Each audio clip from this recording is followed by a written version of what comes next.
There's an old joke in Arizona that there are 5 seasons: winter, spring, summer, fire, rain. Well, think of summer having 2 parts to it. First, June through early July. That's fire, a time when Sedona is hot and dry with typical temperatures into the low to mid-90s. On days like this, you really want to be out early. Be out on the trail so you can be back by lunchtime. In the late afternoon, the rocks will bake up, soaking up the heat that they've absorbed in the morning to bake it out. Late afternoons are not cooler than the mornings. That's the time to be out. I can't recommend that more strongly. Later, from sometime around the end of the first week of July into August, we'll get our monsoon season. These are rains. Now, anyone who's been to Asia wouldn't call this a monsoon, but maybe for 5, maybe 10 minutes if we're lucky, it'll rain every few days. But on almost every day, you can count on clouds rolling in sometime after lunchtime.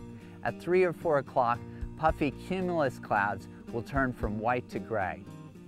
It's a fantastic time for photographers who've prayed for clouds all year to improve the depth of their shots. At this time, as the sun sets, the gray in the clouds will pick up a lavender tint.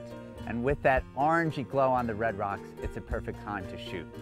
If we're lucky and it does rain, you might see not just a rainbow, but a double rainbow. So if you're in Sedona, have your camera ready. The last thing to tell you about summer is that many people can be nervous about wildlife in the summer: snakes, scorpions, and tarantulas. Honestly, I don't think it's a fear you should consider.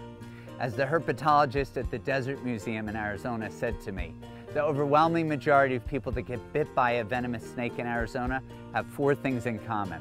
They're young, they're male, they have tattoos, and they've been drinking. In other words, too many people try to pick up a snake. I average seeing just a couple of snakes a year, and I can easily walk hundreds of miles each year. Instead, what I'd rather you be worried about in summer is dehydration. Now, I know you've heard this before, so I don't want to keep saying it. You know you need to bring water.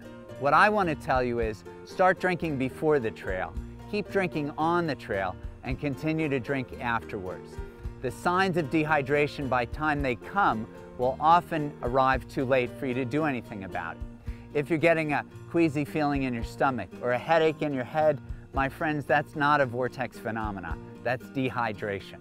So drink early and often, sipping, sipping, sipping throughout your adventure, and that's the way to stay safe, to enjoy summer in Sedona.